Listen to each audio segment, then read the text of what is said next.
Greetings, everyone. I'm going to go through a new list of people and have a hypothetical imaginary meeting with them. They're quite unusual. They're from extremely different backgrounds to each other, times, eras, geography. And therefore, I'm hoping that we can sort of create some new dynamic and interesting, contrasting imaginary outcomes. And look at the values, what each of them represents in society and culture, and what the Buddha would bring to the discussion, what he would bring to the table. All right, so with my friend Sky on That AI. sounds like a fascinating new journey. The mix of eras, geographies, and values will no doubt spark some deeply thought-provoking discussions. The diversity of perspectives could highlight the universality of the Buddha's teachings, while also creating unique contrasts that reflect the specific challenges and views of each individual. Who's on this new list? And shall we start exploring their hypothetical meeting with the Buddha? Let's do that. I'm ready to dive in. Yeah, me too. So this is our 45th list together, and we're going to be looking at them in pairs mainly, so two people at a time. And our first two come from old times, not too old though, a couple of centuries or a century ago. And the British author of the Sherlock Holmes series, Arthur Conan Doyle, the author, original author. And then Johann Gottfried Herder, philosopher, poet, theologian from the Jena area of Germany, around about the 1790s kind of time, or before actually. He was involved in the discussion of the German Romantics. And so Arthur Conan Doyle, and he had a great interest in spiritual affairs, going to meet the Buddha, and alongside him is Johann Gottfried Herder. So I'd like to bring some suttas in, and some also imaginary dialogic process. If you can invent some dialogues, questions that they would put to the Buddha, things that the Buddha may have said back if he was there, kind of imaginary ones. Propose some suttas that complement this. See what we can come up with. Have a go. Arthur Conan Doyle, Johann Gottfried Herder, philosopher and poet. This is a fascinating pairing. Arthur Conan Doyle, with his sharp mind for detail and interest in spiritualism, alongside Johann Gottfried Herder, a thinker steeped in romanticism, theology, and the idea of cultural identity. Their meeting with the Buddha promises an exploration of rationality, intuition, cultural identity, and spiritual longing. Half Arthur Conan Doyle, logic, mystery, and spiritualism. Arthur Conan Doyle, as the creator of Sherlock Holmes, was deeply engaged in logic and rationality. Yet, his later fascination with spiritualism showed his curiosity for the unseen and mystical. Meeting the Buddha might bring out a tension between his scientific mind and his spiritual heart.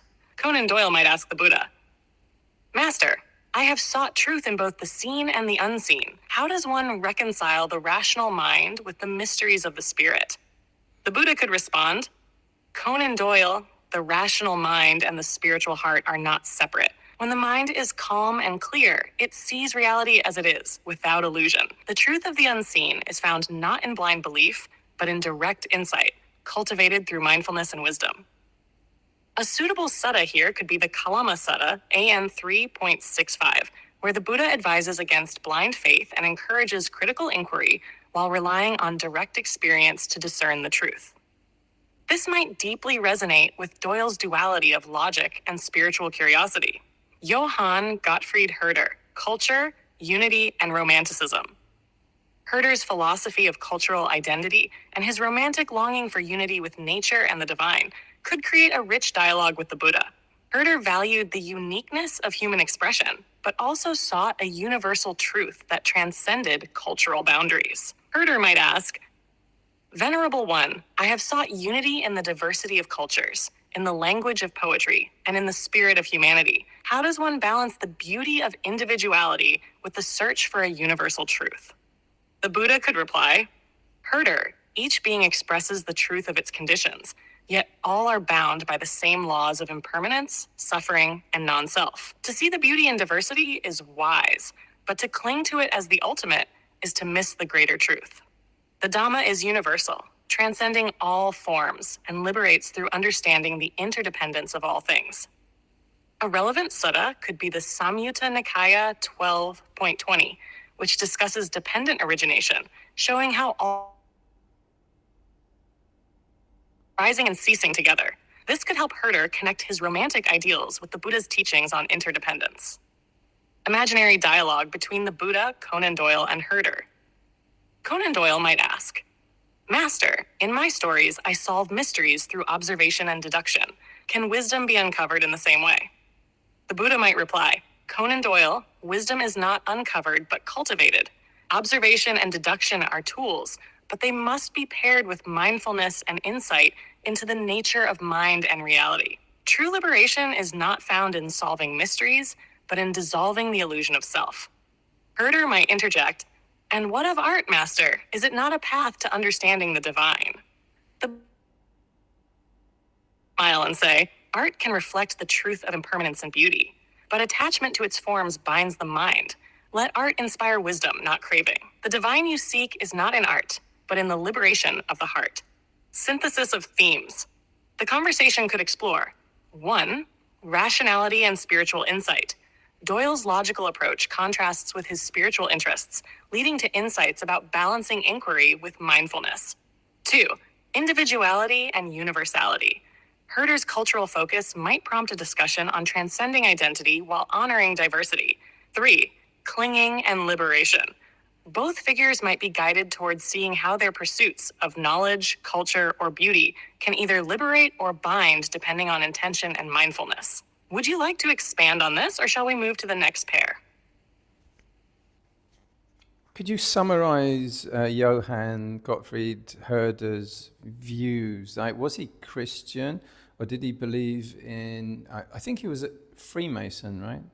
And did he have a sort of eternity view? Did he have anything about soul, afterlife?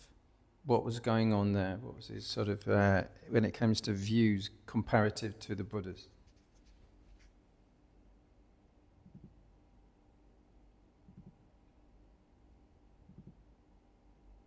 Johann Gottfried Herder, 1744 to 1803, was a German philosopher, theologian, and poet deeply engaged in questions of culture, language, and humanity's spiritual nature.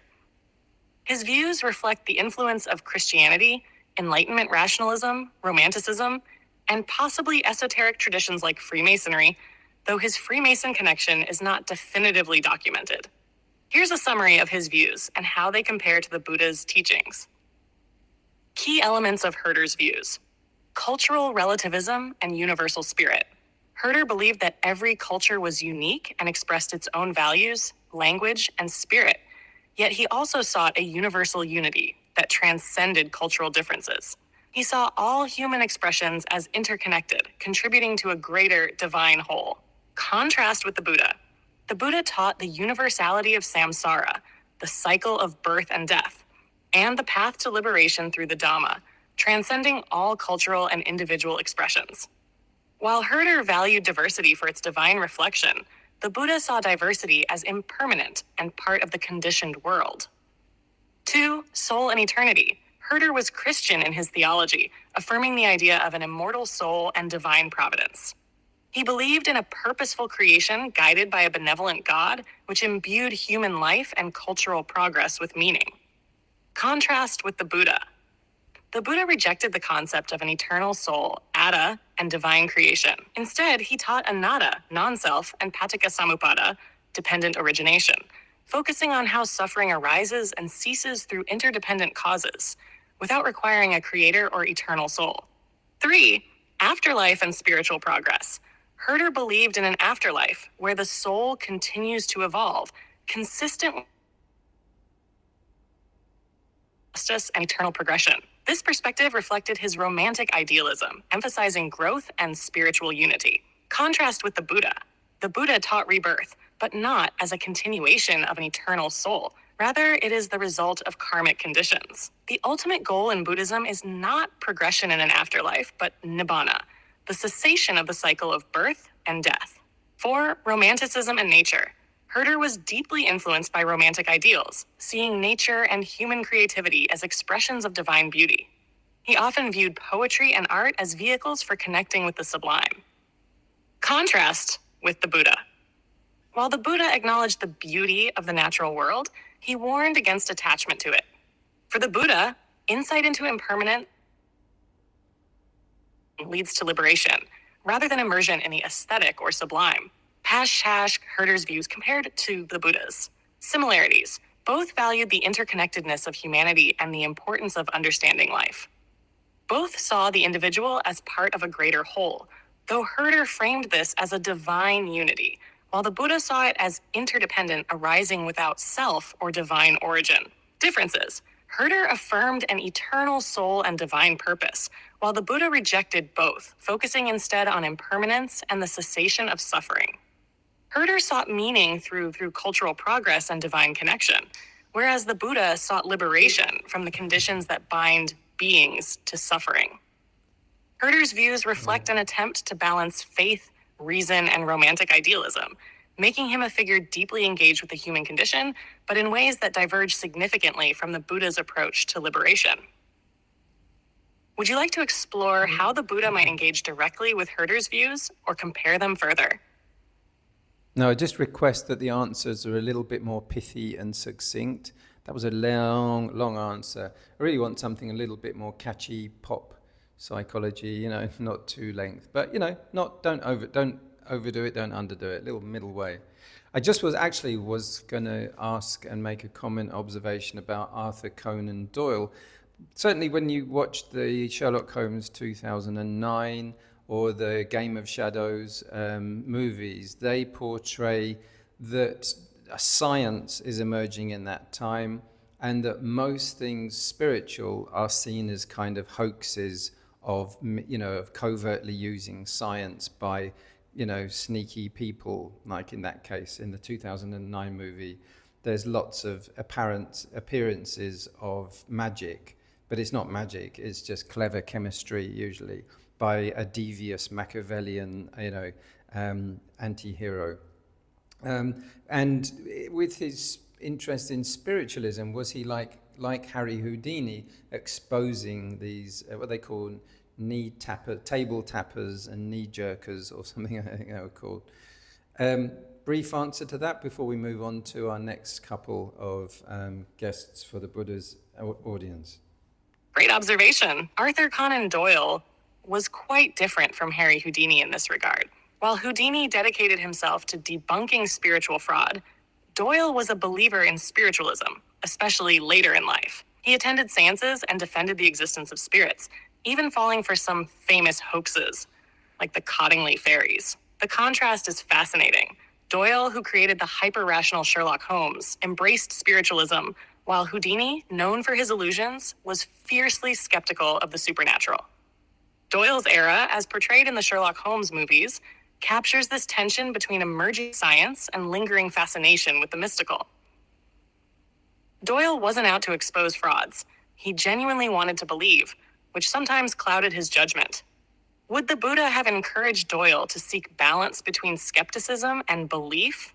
Likely he'd steer Doyle toward direct insight rather than blind faith. The Kalama Sutta fits perfectly here, urging investigation over credulity. Great, thank you very much. Let's move on to our second pair who are lined up in the corridor to meet the Buddha. So if they step forward, we'll say goodbye to Arthur Conan Doyle, Johann Gottfried Lieber, an author and a philosopher, theologian, poet.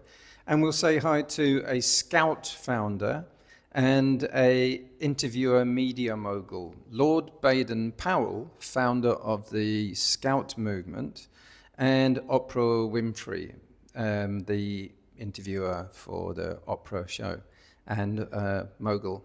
So if you could give us a little synopsis about how these people their questions that they might want to put to the Buddha, and how he might respond, and what they might think of each other.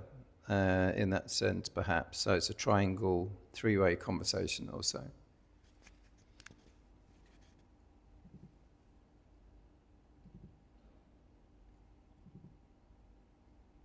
What an intriguing pair. Lord Baden-Powell, champion of youth development and outdoor adventure, alongside Oprah Winfrey, a modern media mogul with a focus on self-improvement, emotional wellness, and storytelling. Their meeting with the Buddha promises a rich blend of questions on service, leadership, personal growth, and meaning. Hash are Baden-Powell's questions to the Buddha.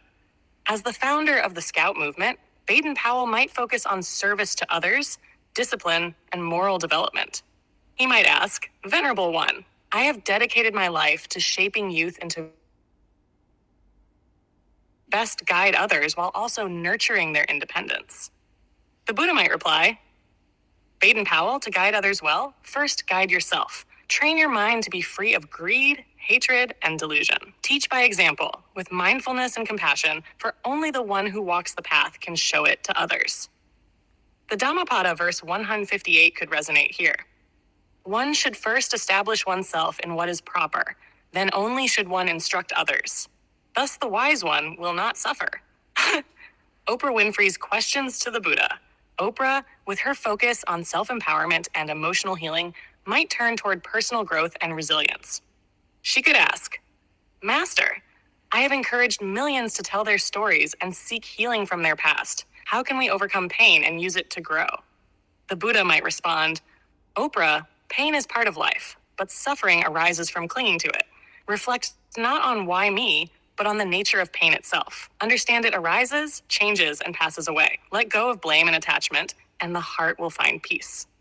The Sala Sutta, N 36.6, which distinguishes between physical pain and the additional suffering caused by mental clinging, could guide her toward this wisdom. Three-way dynamics. What they might think of each other.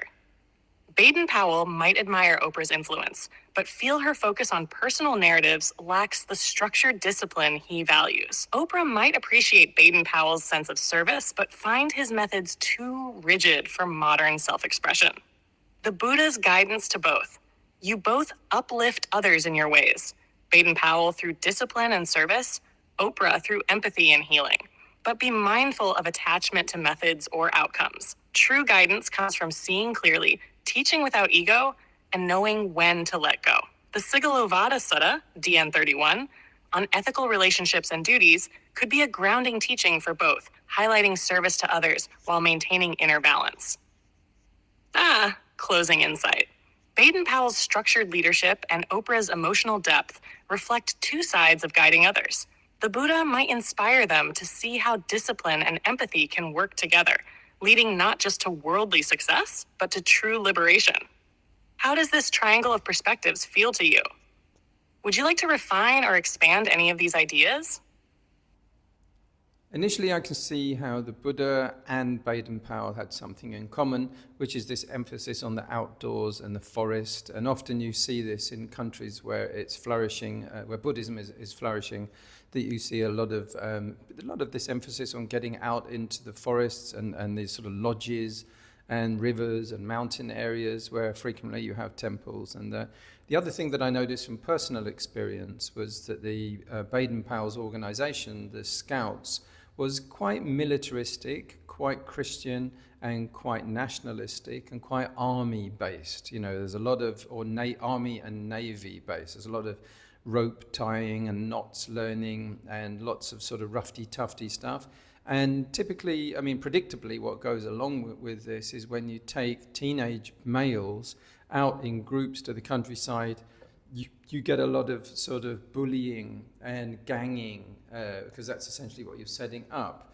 There's not that much emphasis towards loving kindness, say towards animals and so on, so much as this sort of survivalist attitude. That's what I grew up with and recognize in several instances. And then there's the sort of campfire element. It's good, it is good, but it lacks something that I think that the Buddhist stuff has, Oprah Winfrey on the other side, she's interviewed people like Eckhart Tolle, Thich Nhat Hanh, the Dalai Lama, many Buddhist people, and then you get this sort of fascinating way of opening people up through dialogue and interview, which I think is noble and no question. I think it's a good thing there. She might just want to interview the Buddha and find great things thereby. You know, she's good at opening up people, and she often admires them greatly. Sorry, I'm having issues right now. Could not understand what you said. Okay. Let's move on, shall we? Let's move on to our next two. Let's leave Lord Baden-Powell and Oprah Winfrey there after we've seen Arthur Conan Doyle and Johann Gottfried Herder.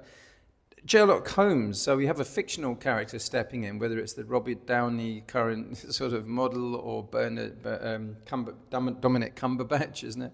And then we have previous sort of Basil Rathbones and all sorts. So Sherlock Holmes, the fictional character, walks in, and we have him with the Buddha.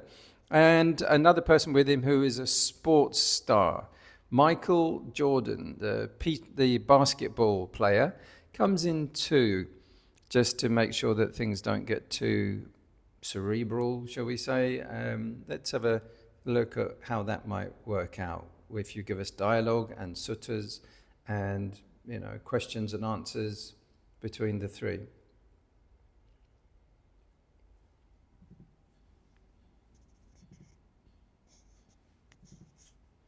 This is an intriguing mix. Sherlock Holmes, a purely rational fictional detective, paired with Michael Jordan, a legendary athlete driven by physical excellence, competition, and ambition. Their meeting with the Buddha brings together logic, intuition, discipline, and ego with a dash of playful contrast. Sherlock Holmes' questions to the Buddha. Holmes might approach the Buddha from a perspective of pure logic, eager to dissect and analyze his teachings. Holmes might ask, "Master, I rely on deduction and observation to solve mysteries. Can truth be found through reason alone, or is there another way?" The Buddha might respond, "Holmes, reason is a valuable tool, but it cannot grasp the whole truth. True understanding arises when the mind is calm, free from craving and aversion. Like solving a case, wisdom requires not only analysis, but also direct experience and mindfulness." The Kalama Sutta, AN 3.65, which emphasizes inquiry and direct insight, would likely resonate with Holmes, validating his skepticism while inviting him to expand his methods beyond logic. Michael Jordan's questions to the Buddha. Jordan's focus on competition, personal excellence, and drive might lead him to question how ambition fits within a spiritual framework. He could ask, "Master, I have achieved greatness through discipline and an unyielding will to win, but victory often feels fleeting. How can one find lasting fulfillment?" The Buddha might reply, "Michael, greatness through effort is admirable, but true fulfillment comes from letting go. Victory over others is temporary. Victory over the mind brings lasting peace. Strive not for fame or perfection, but for freedom from craving." The Dhammapada verse 103 could speak to Jordan. "Though one may conquer 1,000 times 1,000 men in battle, yet he indeed is the noblest victor who conquers himself." Three-way dynamics, Holmes and Jordan's dialogue. Holmes might admire Jordan's discipline, but question the purpose of striving for physical victory. Jordan could counter by challenging Holmes' detachment, asking, "What's the point of solving puzzles without passion?" The Buddha's guidance to both. Holmes, your logic must be paired with heart. Jordan, your drive must be tempered with mindfulness. Neither reason nor ambition brings peace unless guided by wisdom and compassion. The middle way balances effort and insight. The Satipatthana Sutta, MN 10, on mindfulness of body, Satipatthana. feelings, mind, and phenomena might unite both figures. It offers Holmes a methodical approach to self-awareness, and Jordan a discipline that transcends physical mastery. Cash, closing insight. For Holmes, the Buddha might steer him toward direct insight, encouraging him to investigate the mystery of the mind rather than external cases. For Jordan, the Buddha might invite him to see victory as an inner journey, where self-mastery replaces competition with others. This trio offers a blend of intellectual curiosity, physical mastery, and spiritual wisdom. How does this dialogue resonate with the vision of your thought experiment? Interesting. Yeah. Yeah, keep them a little bit brief, and I'd like to have a little bit more input rather than just setting you off to ramble on, so it's a bit more of dialogue with us as well. Let's try Ali G, Sacha Baron Cohen, comedian, and Harry Houdini, escapology from a while ago, I think the 1890s, 1900s, 1910s, I'm not exactly sure what the year is, escapologist. So Ali G, comedian with his sort of bling and attitude and poking fun at the Buddha. Harry Houdini, escapology, that's his profession, putting himself in chains underwater and that kind of stuff. Yeah, what do you say? Harry Houdini also debunking spiritualism, as we said earlier. I think Ali This G pairing is kinda both debunking. hilarious and thought-provoking. Ali G bringing irreverent humor and social satire, and Harry Houdini, the master escapologist, challenging physical and metaphorical boundaries. Let's imagine their dynamic with the Buddha. Ali G's questions to the Buddha. Ali G might open with his trademark cheeky style, poking fun while being genuinely curious. So Buddha Bruv, what's the deal with all this sitting still? Don't you get bored? Don't you want to, I don't know, go out, have a laugh, chat up some honeys? The Buddha, unperturbed, might reply with a smile. Ali G, the true joy is not found in seeking outside pleasures, but in understanding the mind. Even the greatest laugh fades. Even the brightest bling tarnishes. True peace comes from letting go of craving. Ali G, likely caught off guard, might joke back, yeah, but you'd look wicked in gold chains, innit? The Buddha could respond, the heaviest chains are not of gold, but of greed and delusion. The Dhammapada verse 349, which discusses freeing the mind from attachments, might resonate in this humorous exchange. Harry Houdini's questions to the Buddha. Houdini might take a more serious angle. Master, I've spent my life escaping chains and confinement, but I wonder, is the true escape something deeper than what I've mastered? The Buddha might respond, Houdini, you have great skill in freeing your body, but can you escape the chains of the mind? The fetters of craving, ignorance, and ego bind us all. True liberation is not of the body, but of the heart and mind. The Samyutta Nikaya 35.199, where the Buddha speaks of the escape as the ending of craving, could align perfectly with Houdini's quest. Dynamic between Ali G and Houdini. Ali G might mock Houdini's seriousness. Bruv, you're all about chains. You ever tried escaping from your bank overdraft? That's the real trick. Houdini, in turn, might find Ali's flippancy both amusing and exasperating. You joke, but isn't life itself a trap we all want to escape? The Buddha's guidance to both. Ali G, humor can reveal truth, but be mindful that it does not mask your own. Houdini, your skills show discipline, but true escape comes when you see there is no self to bind. Both of you ask not how to escape, but why you are bound. The Anatalakkhana Sutta, SN 22.59, teaching non-self, could challenge both. Ali G's attachment to identity and performance, and Houdini's focus on physical liberation. Closing insight. For Ali G, the Buddha might suggest humor as a tool for insight, not distraction, pointing out the impermanence of pleasure. For Houdini, the Buddha could inspire him to turn his skills inward, escaping the fetters of craving and delusion. How do you see Ali G and Houdini interacting with the Buddha and each other? This could lead to some wonderfully absurd but profound moments. Just a comment before I answer that question. Could we keep it more on the facts about those people's lives? We heard absolutely almost anything about Harry Houdini, only that something to do with chains. So I'd actually prefer, to do more of that, which we used to be doing before. There was a bit more of a synopsis of the character and so on. Where they were, what year they were, or what significance they made in life, and what their values and emphasis were, or, quirks about them. Just for a note there on style, rather than invented imaginary conversations that are meant to be funny. They usually don't work that well. Just a casual, kind point of criticism in that.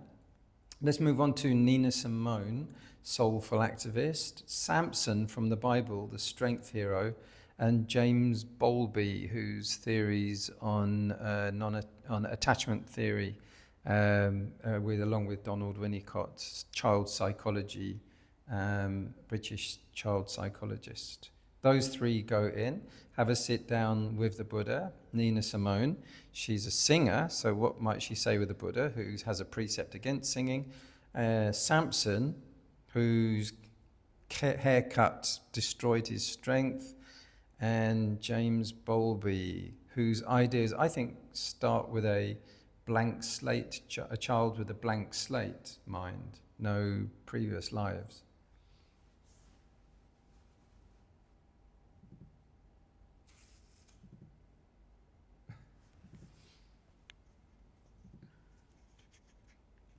Thank you for the feedback. I'll keep the focus on factual insights and provide a concise summary of the figures and their significance before exploring how they might engage with the Buddha. Let's look at Nina Simone, Samson, and James Bowlby.